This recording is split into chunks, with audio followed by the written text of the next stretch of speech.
नमस्कार दोस्तों, मैं YouTube चैनल बैंकिंग डाइजेस्ट में आपका स्वागत है। आज मैं IRAC नॉर्म्स अर्थात income recognition, asset classification and provisioning norms के बारे में चर्चा करूंगा। RBI हाल ही में इस पर एक बहुत ही इम्पोर्टेंट गाइडलाइंस इशू किया है। यह topic JIB examination, banking knowledge, banking awareness के लिए बहुत ही इम्पोर्टेंट है। अतः वीडियो को अंत तक जरूर देखें। अगर अभी तक मेरा चैनल सब्सक्राइब नहीं किए हैं तो चैनल सब्सक्राइब करें, आप बेल आइकन जरूर दबा दें जिससे कि आने वाले वीडियो का नोटिफिकेशन आपको मिलता रहे। आज मैं IRAC नॉर्म्स के बारे में चर्चा करूंगा। IRAC नॉर्म्स अर्थात income recognition, asset classification and provisioning norms आज के बैंकिंग का सबसे महत्वपूर्ण टॉपिक है। बैंक का मुख्य काम पब्लिक से deposit come rate of interest पर लेना है और बोरोअर को हाई रेट ऑफ इंटरेस्ट पर लोन देना है। डिपॉजिट और लोन के इंटरेस्ट मार्जिन को ही नेट इंटरेस्ट मार्जिन कहते हैं, जो बैंक के इनकम का मुख्य स्रोत है। परंतु बैंक के द्वारा दिया गया लोन का रकम या ब्याज समय पर नहीं आता है तो वैसे लोन NPA कैटेगराइज कर दिया जाता है, जो बैंक के प्रॉफिट पर बुरा प्रभाव डालता है। इस वीडियो में मैं बैंक के इनकम रिकॉग्निशन, एसेट क्लासिफिकेशन और लोन पर किए गए प्रोविजन के बारे में विस्तृत से बात करेंगे। साथ ही सितंबर 2020 में RBI ने बैंक को आदेश दिया है अपने NPA कैटेगराइजेशन को पूर्णतः ऑटोमेटेड करे और NPA का मार्किंग डेली बेसिस पर करे। बैंकिंग बिजनेस की बात करते हैं तो डिपॉजिट बैंक का महत्वपूर्ण कड़ी है। बैंक पब्लिक से डिपॉजिट एक्सेप्ट करता है। डिपॉजिट ही बैंकिंग को पॉसिबल बना सकता है। लेंडिंग की बात करते हैं। पब्लिक से प्राप्त डिपॉजिट को बैंक हाई रेट पर लेंडिंग करता है और इस लेंडिंग पर लिए गए इंटरेस्ट बैंक का प्रॉफिट है, अर्थात lending makes the banking profitable. लेकिन लोन की रिकवरी समय पर नहीं होने की स्थिति में बैंक का प्रॉफिट तो रुक ही जाता है, साथ ही NPA अकाउंट पर प्रोविजनिंग के कारण बैंक का दो तरफा लॉस होता है। NPA आज के बैंकिंग इंडस्ट्री का सबसे महत्वपूर्ण और चैलेंजिंग प्रॉब्लम है, अर्थात हम कह सकते हैं कि NPA makes the banking perishable.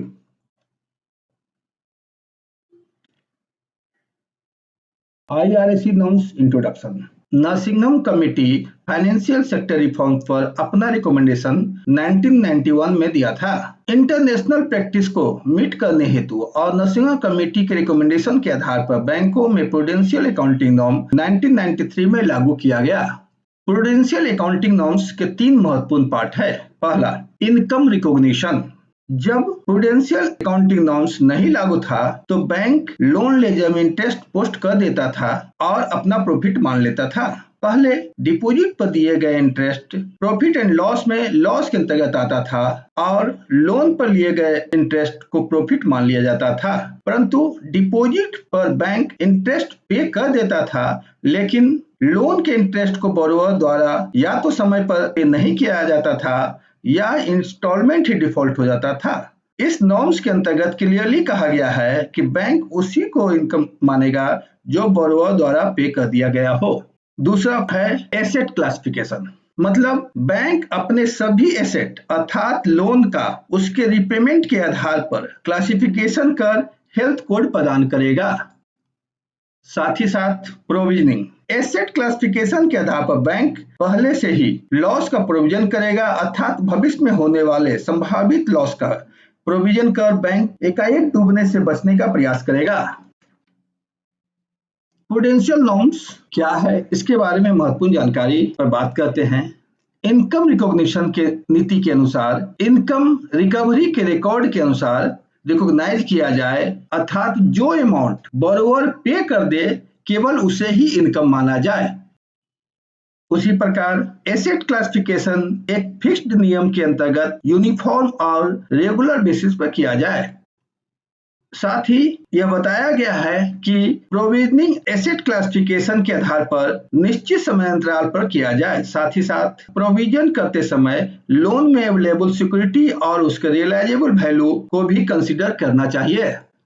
Bank को यह निर्देश दिया जाता है कि लोन देते समय बोरोवर के कैश फ्लो के आधार पर रियलिस्टिक रिपेमेंट शेड्यूल तैयार किया जाए, जिससे लोन का रिपेमेंट समय पर हो सके। लोन का रिपेमेंट अधिक समय के लिए कम से कम इंस्टॉलमेंट और बोरोवर के सुविधा अनुसार रखा जाए, जिससे रिकवरी की संभावना में सुधार हो। Automation of IRAC norms and provisioning process in banks. RBI ने बैंकों को निर्देश दिया था कि बैंक एनपीए के आइडेंटिफिकेशन हेतु एप्रोप्रिएट आईटी सिस्टम डेवलप करे, जिससे कि नियमानुसार डाटा जनरेट किया जा सके और बैंक अपने एमआईएस में शामिल कर सके। यह देखा गया है कि NPA identification, income recognition, provisioning इत्यादि पर अनेक बैंक का सिस्टम फुल्ली ऑटोमेटेड नहीं है। अब आरबीआई 14 सितंबर 2020 को income recognition, asset classification and provisioning पर सर्कुलर इशू किया है। इस सर्कुलर के अंतर्गत आरबीआई सभी बैंक को निर्देश दिया है कि सभी बैंक 30 जून 2021 तक आईआरएसी प्रोसेस को ऑटोमेटेड कर कंफर्म करें। As per the circular, coverage are as under: सभी borrower account including TOD, irrespective of size, sector और टाइप ऑफ लिमिट्स इस ऑटोमेटेड आईटी सिस्टम के अंतर्गत आईआरएसी प्रोसेस हेतु कवर किए जाएंगे। साथ ही साथ बैंक इन्वेस्टमेंट भी इस सिस्टम में कवर किए जाएंगे। रेगुलेटरी स्टिपुलेशन के अनुसार एसेट क्लासिफिकेशन को कॉन्फ़िगर किया जाएगा। प्रोविजनिंग कैलकुलेशन सिस्टम बेस होगा, जिसके अंतर्गत एसेट के कैटेगरी, वैल्यू ऑफ सिक्योरिटी इत्यादि को कैप्चर किया जाएगा। एनपीए के केस में इनकम रिकॉग्निशन और डी रिकॉग्निशन के साथ ही साथ सेवरल रिवर्सल ऑफ इनकम भी ऑटोमेटेड होगा। Frequency system based asset classification ongoing exercise होगा, जिसमें डाउनग्रेडेशन एंड अपग्रेडेशन ऑफ अकाउंट्स दोनों डेली बेसिस पर होगा, अर्थात डेली डे एंड प्रोसेस के साथ ही एसेट क्लासिफिकेशन किया जाएगा। बात करते हैं डिफिनेशन ऑफ एनपीए। एनपीए क्या है? इस नॉर्म्स के अनुसार वैसा एसेट जो इनकम जनरेट करना बंद कर देता है उसे नॉन परफॉर्मिंग एसेट कहा गया है। In case of loan account की हम बात करते हैं। लोन अकाउंट के अंतर्गत डिमांड लोन, टर्म लोन दोनों आ सकते हैं। तो कोई भी लोन अकाउंट अगर इंटरेस्ट और इंस्टॉलमेंट ऑफ प्रिंसिपल या दोनों में से कोई भी 90 डेज तक ओवर ड्यू है, तो वैसे अकाउंट एनपीए कैटेगराइज हो जाएगा। कैश क्रेडिट या ओवरड्राफ्ट के केस में जब हम कैश क्रेडिट की बात करते हैं तो यहाँ कोई इंस्टॉलमेंट दिया नहीं जाता है, तो वैसे स्थिति में हम ये देखेंगे कि कैश क्रेडिट या ओवरड्राफ्ट किस स्थिति में एनपीए होगा। तो यहाँ पर एक कंसेप्ट दिया गया है, वो है आउट ऑफ ऑर्डर। अगर कोई भी कैश क्रेडिट या ओवरड्राफ्ट अकाउंट 90 डेज तक आउट ऑफ ऑर्डर रहेगा तो वैसे अकाउंट को एनपीए कैटेगराइज किया जाएगा। तो आउट ऑफ ऑर्डर क्या है? तो आउट ऑफ ऑर्डर की बात करते हैं तो balance is continuous more than sanction limit और ड्राइंग लिमिट। अगर कोई भी कैश क्रेडिट या ओवरड्राफ्ट अकाउंट अपने सैंक्शन लिमिट या ड्राइंग लिमिट को एक्सीड कर जाता है तो वो आउट ऑफ ऑर्डर कैटेगरी में आ जाएगा। साथ ही साथ सपोज करें कि वो अपने सैंक्शन लिमिट या ड्राइंग लिमिट के अंदर रहता है, परंतु 90 दिनों तक कोई भी उसमें क्रेडिट नहीं होता है या जो भी डेबिट हुआ है उससे कम क्रेडिट होता है, तो वो अकाउंट भी एनपीए कैटेगराइज हो जाएगा। जैसे सपोज कीजिए कि किसी का 5 लाख रुपया का कैश क्रेडिट लिमिट है, उसका लेजर आउटस्टैंडिंग 4,50,000 है और उसे 4,000 रुपया पर मंथ इंटरेस्ट लग रहा है, तो 3 महीना में 4,50,000 से वो 4,62,000 उसका लिमिट हो जाएगा, जो सैंक्शन लिमिट या ड्राइंग लिमिट के नीचे है। फिर भी अगर वो 12,000 जो इंटरेस्ट लगा है वो इंटरेस्ट अमाउंट अगर क्रेडिट नहीं होता है तो अकाउंट एनपीए कैटेगराइज हो जाएगा, अर्थात जो भी डेबिट हुआ है उससे ज्यादा क्रेडिट होना कंपलसरी है। अब हम बात करते हैं कि और किस किस तरह से अकाउंट एनपीए हो सकता है। तो कोई भी अकाउंट अगर 180 डेज तक रिव्यू नहीं होता है तो वैसे स्थिति में ड्यू डेट ऑफ रिन्यूअल से वो 180 दिन बाद एनपीए कैटेगराइज हो जाएगा। बैंक के लोन का यह नियम है कि हर लिमिट को साल में एक बार रिव्यू करना जरूरी है और वो रिव्यू 180 दिन तक अगर पेंडिंग है तो अकाउंट एनपीए कैटेगराइज हो जाएगा। फिर बात करते हैं सीसी अकाउंट में। सीसी अकाउंट में स्टॉक स्टेटमेंट देने का एक समय होता है, और वो अगर 90 डेज तक अगर नहीं रिसीव है जो ड्यू डेट है उससे, तो वैसे स्थिति में वो सीसी अकाउंट भी एनपीए कैटेगराइज हो जाएगा। Bills remains overdue more than 90 days from due date of payment. जो भी डेट उसका ड्यू डेट है बिल्स का, उससे 90 दिन तक अगर ओवरड्यू रहेगा तो वो एनपीए कैटेगराइज हो जाता है। हम यहाँ बात करेंगे एग्रीकल्चर लोन की। भारत कृषि प्रधान देश है, और यहाँ एग्रीकल्चर में इनकम जो है उसके क्रॉप सीजन के आधार पर जनरेट होता है। तो एग्रीकल्चर के लिए अगर कोई लोन देते हैं जो एग्रीकल्चर इनकम पर निर्भर है रिपेमेंट हेतु, एग्रीकल्चर लोन दो तरह के हो सकते हैं। पहला, शॉर्ट ड्यूरेशन क्रॉप्स के लिए अगर दे रहे हैं तो अगर इंटरेस्ट इंस्टॉलमेंट कोई भी 2 क्रॉप सीजन तक ओवरड्यू है तो अकाउंट एनपीए कैटेगराइज हो जाएगा। परंतु अगर लॉन्ग ड्यूरेशन क्रॉप के लिए दे रहे हैं तो इंटरेस्ट या अमाउंट या दोनों में से कोई एक क्रॉप सीजन ओवरड्यू अगर है तो वो अकाउंट को एनपीए कैटेगराइज किया जाएगा। लेकिन कुछ ऐसे लोन अकाउंट है जो कभी एनपीए नहीं कैटेगराइज हो सकते, जैसे कि जो स्टाफ लोन का है। स्टाफ लोन में क्या है कि उसका रिपेमेंट कंफर्म है और उसके सैलरी के साथ ही उसका इंस्टॉलमेंट या रिपेमेंट आ जाता है। लेकिन कुछ एक्सेप्शनल केस में अगर सूट फाइल केस है और स्टाफ का रिपेमेंट नहीं आ रहा है तो वैसे स्थिति में भी वो भी एनपीए कैटेगराइज हो सकते हैं। लेकिन बैंक अगर अपने ओन टर्म डिपॉजिट के against NSC, KVP, IVP, LIC policy के अगेंस्ट अगर लोन देता है और वहां एडिक्वेट मार्जिन अगर अवेलेबल है तो वो अकाउंट कभी भी एनपीए नहीं होगा। सपोज कीजिए कि बैंक अपने टर्म डिपॉजिट के अगेंस्ट लोन देता है, तो वैसे स्थिति में जब अकाउंट ओवरड्यू होने लगेगा जो उसके टर्म डिपॉजिट के अमाउंट से एक्सीड कर रहा है, तो उसे हम लियन एंड सेटअप के अंतर्गत उसको एडजस्ट कर देंगे, परंतु अकाउंट को एनपीए कैटेगराइज नहीं होगा।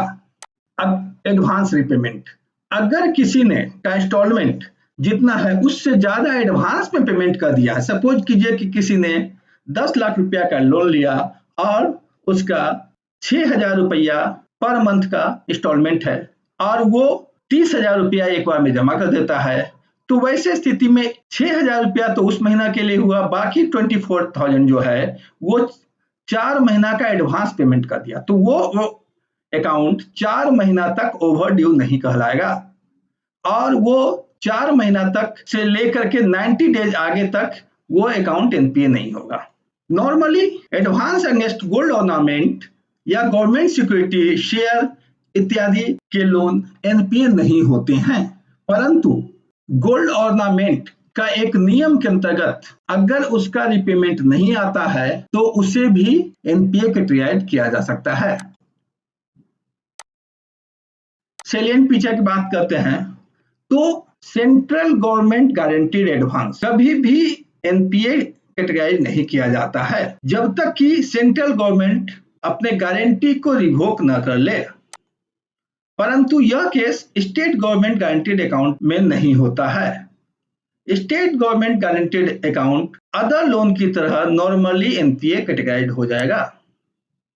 अगर किसी कस्टमर का एक अकाउंट एनपीए होता है तो उस कस्टमर का हर एक अकाउंट को एनपीए माना जाएगा, अर्थात एनपीए का क्लासिफिकेशन बोरोवर वाइज होता है, न कि फैसिलिटी वाइज। अर्थात एक में अगर वो डिफॉल्टर है तो ये मान के चला जा रहा है कि वो व्यक्ति ही डिफॉल्टर है, इसलिए उसका सभी अकाउंट को एनपीए कैटेगराइज किया जाएगा। लेकिन पैक्स के केस में या एफएसएस, पैक्स अर्थात प्राइमरी एग्रीकल्चर कोऑपरेटिव सोसाइटी या फार्मर्स सोसाइटी की बात कर रहे हैं, तो वहां पर वो ग्रुप ऑफ द फार्मर्स है या ग्रुप ऑफ द इंडिविजुअल्स है, तो वहां पर वो फैसिलिटी वाइज ही उसको एनपीए कैटेगराइज किया जाता है। रिवर्सल ऑफ इनकम, अगर कोई अकाउंट को एनपीए कैटेगराइज किया जाता है तो पिछले 90 डेज के पीरियड में जब से अकाउंट ओवरड्यू है, जो रियलाइज नहीं हुआ है, जो रिकॉग्नाइज नहीं हुआ है, वैसे इनकम को रिवर्स किया जाएगा। सपोज कीजिए कि कोई भी अकाउंट जो जनवरी, फरवरी और मार्च के इंस्टॉलमेंट जो ड्यू था उसमें किसी ने पेमेंट नहीं किया। तो वैसे स्थिति में जनवरी, फरवरी और मार्च 3 महीने में उसमें इंटरेस्ट जो डेबिट किया गया था वो रिकॉग्नाइज नहीं हुआ, इसलिए वो बैंक का इनकम नहीं है। इसलिए उस अमाउंट को जो रियलाइज नहीं हुआ है उसको रिवर्सल करके ही हम एनपीए अमाउंट के आउटस्टैंडिंग को मान के चलते हैं।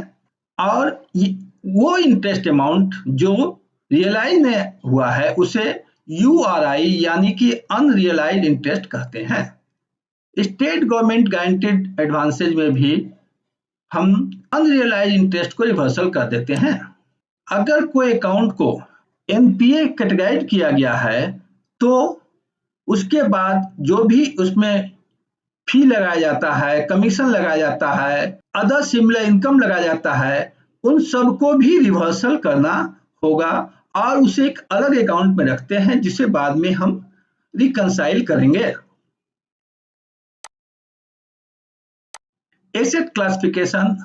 एसेट क्लासिफिकेशन की जब हम बात करेंगे तो बैंक अपने सभी एसेट का क्लासिफिकेशन करता है। तो सबसे पहले हम स्टैंडर्ड ओवरड्यू अकाउंट की बात करते हैं। कोई भी अकाउंट जो स्टैंडर्ड है वो एनपीए होने के पहले वो अकाउंट स्ट्रेस कैटेगरी में आता है जिसे स्पेशल मेंशन अकाउंट भी कहा जाता है। तो एसएमए अर्थात स्पेशल मेंशन अकाउंट 3 कैटेगरी के होते हैं। एसएमए 0, प्रिंसिपल और interest payment not overdue for more than 30 days but account showing sign of incipient stress, अर्थात कोई भी अकाउंट स्ट्रेस शो कर रहा है लेकिन 30 दिन तक अगर उसका प्रिंसिपल या इंटरेस्ट नहीं आता है जो ओवरड्यू है तो उसे एसएमए 0 में कैटेगराइज किया गया है। अगर किसी अकाउंट का प्रिंसिपल, इंटरेस्ट या दोनों में से कोई एक 31 दिन से लेकर 60 दिन तक ओवरड्यू रहेगा तो उसे एसएमए 1 में कैटेगराइज किया गया है। और प्रिंसिपल या इंटरेस्ट अमाउंट अगर 61 डेज से 90 डेज तक अगर ओवरड्यू है तो अकाउंट एसएमए 2 कैटेगराइज होता है। एसएमए 2 के बाद ही कोई अकाउंट एनपीए में कन्वर्ट किया जाता है। एसेट क्लासिफिकेशन एनपीए अकाउंट, वो तो हमने अभी स्टैंडर्ड अकाउंट की बात की, अब हम एनपीए अकाउंट की बात करेंगे। कोई भी अकाउंट नॉर्मली स्लिप करके स्टैंडर्ड से सब स्टैंडर्ड में रहता है जहां वो 12 महीना तक रहता है। यहाँ पर अभी नया नया एनपीए कैटेगराइज हुआ है, कुछ स्कोप रहता है कि अकाउंट अपग्रेड होकर के फिर से स्टैंडर्ड हो सकता है, लेकिन 12 महीना के बाद अकाउंट को सब स्टैंडर्ड से डॉटफुल में कन्वर्ट कर दिया जाता है और इस कैटेगरी में ही माना जाता है कि अकाउंट में रिकवरी का चांस कंपैरेटिवली कम है। डॉटफुल का मतलब हुआ यहाँ रिकवरी का चांस सब स्टैंडर्ड अकाउंट से कम होते जा रहा है और लॉस वैसे अकाउंट जहां सिक्योरिटी 10% से कम है या फ्रॉड डिक्लेयर्ड हुआ है या जिसमें रिकवरी का कोई चांस नहीं है वैसे अकाउंट को लॉस में कैटेगराइज किया जाता है और उसे रिटेन ऑफ कर दिया जाता है। बहुत ही वीक चांस है रिकवरी का क्योंकि यहाँ सिक्योरिटी भी नहीं है और बोरोवर पैसा भी नहीं दे रहा है।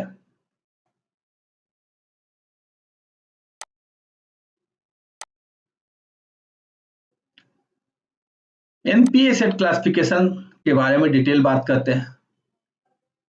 कोई भी एसेट को अगर एनपीए में कन्वर्ट करते हैं तो वहां पर 2 इंपॉर्टेंट एस्पेक्ट्स को हम ध्यान में रखते हैं। पहला एनपीए सिंस डेट अर्थात एनपीए किस डेट से है और दूसरा वैल्यू ऑफ सिक्योरिटी। ये दोनों के आधार पर एनपीए अकाउंट का क्लासिफिकेशन हम करते हैं। अब एक टर्म आता है वो है नेट आउटस्टैंडिंग। तो टोटल आउटस्टैंडिंग में जो यूआरआई अर्थात अनरियलाइज इंटरेस्ट अमाउंट था उसको अगर घटा देते हैं that is called net outstanding NOS और वही एक्चुअल बैंक का एनपीए होता है। आरवीएस डिफिनेशन, आरवीएस क्या था? तो आरवीएस वैल्यू ऑफ सिक्योरिटी यानी कि अर्थात realisable value of security. Bank जो कोई भी लोन अगर सैंक्शन करता है तो उस लोन देने के अगेंस्ट में जो भी सिक्योरिटी लेता है उस सभी सिक्योरिटी के सम को हम आरबीएस कह सकते हैं। Value of principal security, principal security उसे कहते हैं जो लोन में लिए गए प्राइमरी सिक्योरिटी है। ये दो तरह से हो सकते हैं, एक तो कि जिसके लिए बैंक लोन देता है, जैसे अगर हम कोई व्हीकल लोन दे रहा है तो व्हीकल को जो हम हाइपोथिकेशन किया जाएगा वो प्राइमरी सिक्योरिटी के अंतर्गत आएगा। लेकिन लोन अगेंस्ट टीडीआर हम पर्पस किसी और के लिए दे रहे हैं, लेकिन वहां पर प्राइमरी सिक्योरिटी हमारा क्या है, हमारा टर्म डिपॉजिट रिसीट है। टर्म डिपॉजिट वहां पर हमारा प्राइमरी सिक्योरिटी है। उसी प्रकार लैब लोन अगेंस्ट प्रॉपर्टी दे रहे हैं तो जिस प्रॉपर्टी के अगेंस्ट हम लोन दे रहे हैं वो हमारा प्राइमरी सिक्योरिटी होगा। अब प्राइमरी सिक्योरिटी के अलावा कोई भी सिक्योरिटी होता है उसे कोलैटरल सिक्योरिटी कहते हैं। जैसे कि अगर हम किसी को बिजनेस के लिए लोन दे रहे हैं तो बिजनेस में जो भी स्टॉक क्रिएट हुआ वो हमारा प्राइमरी सिक्योरिटी हुआ सीसी में, लेकिन उसमें अगर कोई एडिशनल सिक्योरिटी हम लेते हैं कोलैटरल के रूप में, चाहे वो मॉर्गेज लेते हैं या कोई टर्म डिपॉजिट लेते हैं, कुछ भी लेते हैं, और security other than primary security are called collateral security. तो अगर कोई भी अकाउंट में जो हम सिक्योरिटी की बात करते हैं तो वहां प्रिंसिपल सिक्योरिटी की बात होती है और कोलैटरल सिक्योरिटी की बात होती है। उसके अलावा कोई क्रेडिट मार्जिन या कैश मार्जिन अगर रखते हैं वो भी आरबीएस के अंतर्गत आता है। साथ ही साथ किसी प्रकार का गारंटी दे रहे हैं, अगर किसी लोन को किसी गारंटीड के अंतर्गत, गवर्नमेंट गारंटीड स्कीम के अंतर्गत देते हैं तो उसके अंतर्गत जो भी गारंटी होता है वो भी हम आरबीएस के अंतर्गत आता है। जैसे कि जीसी, डीआईसीएससी, सीटीएमएससी की गारंटी हो, मुद्रा लोन में हम सीजीएफएमयू का गारंटी लेते हैं, एजुकेशन लोन में सीजीएफएसीएल का गारंटी लेते हैं, ये सभी आरबीएस के अंतर्गत आते हैं। सब स्टैंडर्ड एसेट क्लासिफिकेशन, कोई भी स्टैंडर्ड अकाउंट जब ओवरड्यू होता है या आउट ऑफ ऑर्डर होता है और स्लिप करता है तो नॉर्मली वो सब स्टैंडर्ड अकाउंट में कैटेगराइज होता है और वहां वो एनपीए डेट से 12 महीना तक सब स्टैंडर्ड कहलाता है।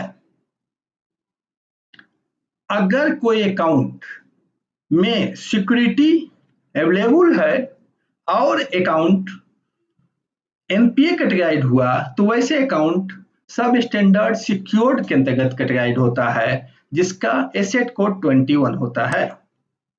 परंतु कुछ अकाउंट ऐसे होते हैं जहां पर एब इनिशियो सिक्योरिटी 10% या उससे कम होता है, जैसे personal loan, clean OD, education loan जो पहले दिया जाता था, ये सब में कोई भी सिक्योरिटी नहीं लिया जाता था तो वो सब अनसिक्योर्ड होता है। वैसे अकाउंट जिसमें शुरू से ही 10% से कम सिक्योरिटी है तो वैसे अकाउंट जब स्लिप करेंगे तो वो 22 में कैटेगराइज होंगे।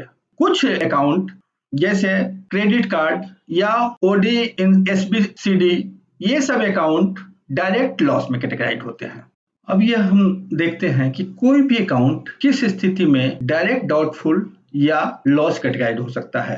सपोज कीजिए कि एक व्हीकल लोन जिसे 10 लाख रुपया का लोन दिया गया और वहां पर उसका सिक्योरिटी का वैल्यू भी 10 लाख रुपया है, तो वैसे स्थिति में वो अकाउंट जब एनपीए कैटेगराइज होगा तो वो अकाउंट 21 में सिक्योर्ड में कैटेगराइज होगा। लेकिन किसी कारण बस जब एनपीए कैटेगराइज हो रहा था तो उस गाड़ी का वैल्यू घट करके 50% ऑफ लास्ट इंस्पेक्शन वैल्यू अगर हो जाता है, सपोज कीजिए कि लेजर आउटस्टैंडिंग अगर उसका 8 लाख रुपया है और उस गाड़ी का वैल्यू 4 लाख से कम हो जाता है तो वैसे स्थिति में अकाउंट जब स्लिप होगा तो डायरेक्टली वो डाउटफुल यानी कि 31 में कैटेगराइज होगा। लेकिन यही वैल्यू अगर वैल्यू ऑफ सिक्योरिटी अगर का इरोजन अगर 90% से ज्यादा हो जाता है और 8 लाख लेजर आउटस्टैंडिंग है, उस गाड़ी में कुछ ऐसा हो गया कि उसका वैल्यू 80,000 से भी कम अगर हो गया है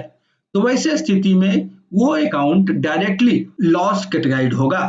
अर्थात यहाँ पर फिर से समझते हैं कि कोई भी सिक्योर्ड एडवांस जब स्लिप करेगा तो कहाँ होगा, 21 कैटेगराइज होगा। अगर अनसिक्योर्ड एडवांस है वो स्लिप करेगा तो 22 में कैटेगराइज किया जाएगा। अगर सिक्योरिटी नहीं है तब तो डायरेक्ट आई बिन इश्यू स्टार्टिंग से ही अगर सिक्योरिटी नहीं है तो उसे 22 में किया जाएगा। लेकिन अगर सिक्योरिटी पहले था, लोन सैंक्शन के समय में था, लेकिन बाद में उसका इरोजन ऑफ सिक्योरिटी हो गया और वो भी 50% से ज्यादा हो गया है, अर्थात सपोज कीजिए हमने बताया कि 10 लाख हमने लोन सैंक्शन किया था, 8 लाख उसका लेजर आउटस्टैंडिंग हो गया और स्लिप करते समय उस व्हीकल का आरबीएस जो है वो 4 लाख से कम हो गया, तो वैसे अकाउंट को डायरेक्टली हम डॉटफुल और 31 में कैटेगराइज करेंगे। और लेकिन अगर इरोजन ऑफ सिक्योरिटी 90% से ज्यादा हो गया, यानी कि उसका 10% से कम रह गया, तो वैसे स्थिति में हम डायरेक्टली वो अकाउंट लॉस कैटेगराइज होगा। तो ये तो हमें समझ में आ गया कि कोई भी अकाउंट डायरेक्टली नॉर्मल वे में डॉटफुल या लॉस नहीं होता है, लेकिन एक्सेप्शनली हो सकता है। तो 12 महीना तक नॉर्मली कोई भी अकाउंट जो है सब स्टैंडर्ड होता है। 12 महीना के बाद वो डॉटफुल में कन्वर्ट हो जाता है, जहां वो 1 साल तक रहता है, अर्थात एनपीए होने के 13वें महीना से 24 महीना तक वो अकाउंट 31 में कैटेगराइज होता है। लेकिन तब तक वो 31 में रहेगा जब तक कि उसका सिक्योरिटी का आरबीएस वैल्यू लेस देन 10% नहीं होगा। अगर वो 10% से कम होगा सिक्योरिटी का वैल्यू, तो वो हर स्थिति में लॉस कैटेगराइज होगा। तो 12 महीना सब स्टैंडर्ड में रहा, 12 से के बाद से ऊपर और 24 महीना तक वो अर्थात 1 साल तक वो 31 में रहा। 31 के बाद कोई भी अकाउंट जो है वो 32 में जाता है। 32 में वो 2 साल तक रहता है, यानी कि 24 महीना के बाद एनपीए होने से 24 महीना के बाद 25वां महीना से 48वां महीना तक वो 32 में रहता है। 32 में जब तब तक रहेगा जब तक कि उसका सिक्योरिटी 10% से एक्सीड कर रहा है, उसका आरबीएस जो है 10% से एक्सीड कर रहा है। अगर 10% से कम रहा तो फिर वो लॉस में चल जाएगा। और एनपीए होने के 48 महीना के बाद वो अकाउंट 33 में कन्वर्ट होगा। और 33 में कितना दिन तक रहेगा, 33 में वो हमेशा के लिए वो 33 कैटेगराइज देगा, तब तक 33 में कैटेगराइज रहेगा जब तक कि उसका सिक्योरिटी का आरबीएस वैल्यू 10% से कम ना हो। अगर किसी का सिक्योरिटी अवेलेबल है 10% से ऊपर, वो डॉटफुल कैटेगराइज एनपीए अकाउंट कभी भी 40 में नहीं जाएगा, वो हमेशा 33 में ही रहेगा। अब इसको हम फिर से देख लेते हैं एक तरह से। तो कैटेगराइज कैसे करेंगे, सब स्टैंडर्ड जो है एनपीए डेट से 1 साल तक 21 में रहेगा। कोई भी अकाउंट अगर सिक्योर्ड है तो, अनसिक्योर्ड है तो स्लिप होने के बाद वो 1 साल तक 22 में कैटेगराइज होगा। तो 21 से उसके बाद क्या होगा, स्लिप करके वो डॉटफुल में जाएगा। तो 1 साल से 2 साल तक एनपीए डेट से 1 साल से लेके 2 साल तक वो D1 अर्थात डॉटफुल 1 में रहेगा। 2 साल से ऊपर लेकिन 4 साल तक वो अकाउंट D2 यानी कि 32 में कैटेगराइज होगा। 4 साल के ऊपर का जो भी एनपीए है वो सभी 33 कैटेगराइज होगा। There is no limit for doubtful 3, अर्थात और कभी भी जिस अकाउंट को का आरबीएस 10% से कम होगा वो अकाउंट लॉस में कन्वर्ट हो जाएगा और लॉस में भी वो अनलिमिटेड टाइम के लिए रहेगा। अब एनपीए अकाउंट का प्रोविजनिंग कैसे होता है, तो यहां पर सबसे पहले देखेंगे कि सब स्टैंडर्ड अकाउंट जो सिक्योर्ड है वैसे स्थिति में हम लेजर आउटस्टैंडिंग के अनुसार उसका हम प्रोविजन करते हैं। प्रोविजन अर्थात फ्यूचर में होने वाले लॉस को अभी से तैयारी करना। तो सब स्टैंडर्ड अगर सिक्योर्ड है तो उस पर आरबीआई के नियम के अनुसार 15% of net outstanding, net outstanding क्या था, लेजर आउटस्टैंडिंग माइनस यूआरआई, तो हम 15% ऑफ नेट आउटस्टैंडिंग को प्रोविजन करते हैं। अगर अनसिक्योर्ड है सब स्टैंडर्ड तो वहां पर क्या रखेंगे, उसका वहां पर प्रोविजन होगा 25% ऑफ नेट आउटस्टैंडिंग। लेकिन अगर अनसिक्योर्ड एक्सपोजर इंफ्रास्ट्रक्चर सेक्टर में है तो वैसे स्थिति में जो है 20% ऑफ नेट आउटस्टैंडिंग प्रोविजन किया जाएगा।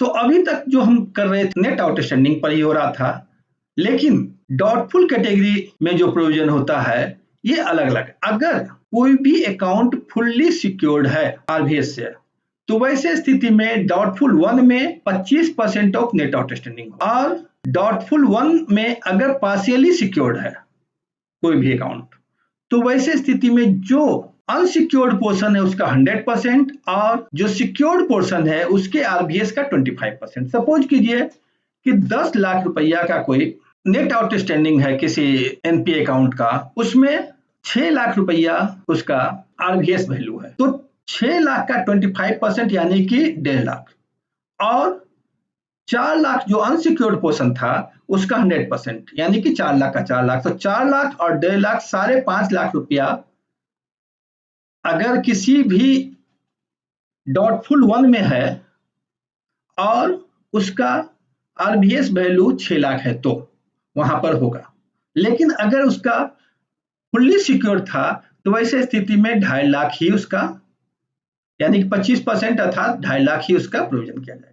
डाउटफुल 2 में भी सेम चीज आता है कि 40% of net outstanding. 40% of net outstanding का मतलब हुआ कि अगर आरबीएस फुल सिक्योर्ड है, फुल्ली सिक्योर्ड है, 10 लाख का लोन था, 10 लाख का 10 लाख अगर सिक्योर्ड है तो 40% यानी कि 4 लाख यहाँ पर प्रोविजन किया जाएगा। लेकिन अगर 6 लाख जो पिछले केस में हमने लिया था 6 लाख सिक्योरिटी है तो 6 लाख का 40% यानी कि 2,40,000 उसका होगा, और 4 लाख का 100% जो अनसिक्योर्ड पोर्शन है यानी कि टोटल 6,40,000 रुपया उसका प्रोविजन किया जाएगा डाउटफुल 2 में।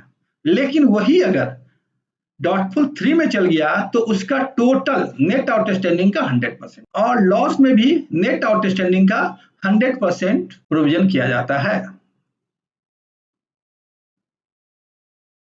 अब यह क्वेश्चन उठता है कि क्या केवल एनपीए अकाउंट का ही हम प्रोविजन करते हैं? नहीं, एनपीए अकाउंट के साथ साथ स्टैंडर्ड अकाउंट का भी बहुत माइनर प्रोविजन किया जाता है, क्योंकि इट मे बी पॉसिबल कि जो हमारा स्टैंडर्ड अकाउंट है वो फ्यूचर में कभी एनपीए हो तो उसकी तैयारी हम पहले से कर रहे हैं। तो स्टैंडर्ड अकाउंट का जो प्रोविजन करते हैं वो उसके ग्लोबल लोन पोर्टफोलियो के आधार पर हम करते हैं। तो कोई भी डायरेक्ट एडवांसेज टू एग्रीकल्चर या स्मॉल एंड माइक्रो एंटरप्राइजेस का केस रखते हैं तो उसका total ledger outstanding total portfolio के स्टैंडर्ड अकाउंट का 0.25% हम प्रोविजन करते हैं। उसी प्रकार कमर्शियल रियल एस्टेट के अंतर्गत अगर दिया गया है तो 1% करते हैं। कमर्शियल रियल एस्टेट अगर रेसिडेंशियल हाउसिंग सेक्टर के लिए दिया गया है तो 0.75% उसके टोटल पोर्टफोलियो करते हैं। और housing loan extended for at teaser rates या रिस्ट्रक्चर्ड एडवांसेज जो लेटेस्ट आरबीआई का गाइडलाइंस है उसके नॉर्म्स के अनुसार उसका करते हैं।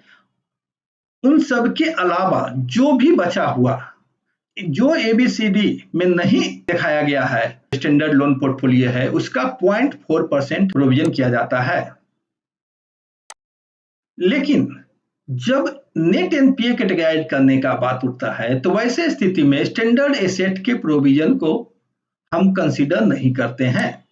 प्रोविजन स्टैंडर्ड एसेट के रूप में जो हम करते हैं उसको ग्रोस एडवांसेज से नेटिंग तो करते हैं, लेकिन उसको separately contingent provision against standard asset under other liability and provision others in schedule 5 balance sheet में रखते हैं। अगर कोई अकाउंट एसीजीसी गारंटीड है, in case of advance classified as doubtful and guaranteed by ACGC, provision should be made only for the balance in excess of the amount guaranteed by the corporation। जो corporation से ज्यादा का amount है वो सब के case में हम ज्यादा आउटस्टैंडिंग है उसी का केवल प्रोविजन करते हैं। अगर सीटीएमएससी कवर्ड अकाउंट है उन सब का अकाउंट में जो सीटीएमएससी कवर्ड पोर्शन है उसका किसी प्रकार का कोई भी प्रोविजन नहीं होता है। Computation of NPA level, NPA level के different types of terms, gross advances, net advances, gross NPA सबका कंप्यूटेशन हम निम्नलिखित तरह से करते हैं। ग्रॉस एडवांसेस किसे कहते हैं? Standard asset plus gross NPA is called gross advances. Gross NPA को अगर परसेंटेज के टर्म में कहते हैं तो gross NPA divided by gross advances. उसी प्रकार नेट एडवांसेज की बात करें तो ग्रॉस एडवांसेज माइनस डिडक्शन अगर हम कर लें तो that is categorised as a net advances. Deduction क्या होता है? Provision held in the case of NPA account and RBS जो होता है उसे डिडक्शन माना गया है। उसी प्रकार नेट एनपीए की बात करें तो gross NPA minus deduction is categorised as a net NPA and net NPA percentage term में बात करें तो net NPA divided by net advances in percentage is categorised as a net NPA percentage. अब इसका एग्जांपल से हम इसको समझते हैं। सपोज कीजिए कि किसी का भी टोटल एडवांसेज पोर्टफोलियो 2000 करोड़ का है, जिससे 2000 करोड़ में स्टैंडर्ड एडवांसेज 1600 करोड़ है और ग्रॉस एनपीए 400 करोड़ है। तो टोटल जो है यहाँ पर अगर हम देखें तो ग्रॉस एनपीए कितना हुआ? 400 2000 का अर्थात 20%।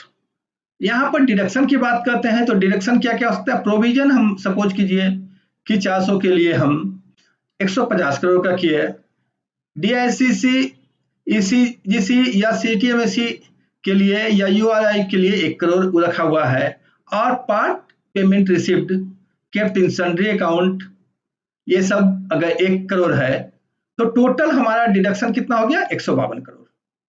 तो 152 करोड़ अगर हम 2000 करोड़ से घटा दें तो that is categorised as a net advances, अर्थात 2000 माइनस 152 बराबर 1848 करोड़। अब नेट एनपीए कितना है?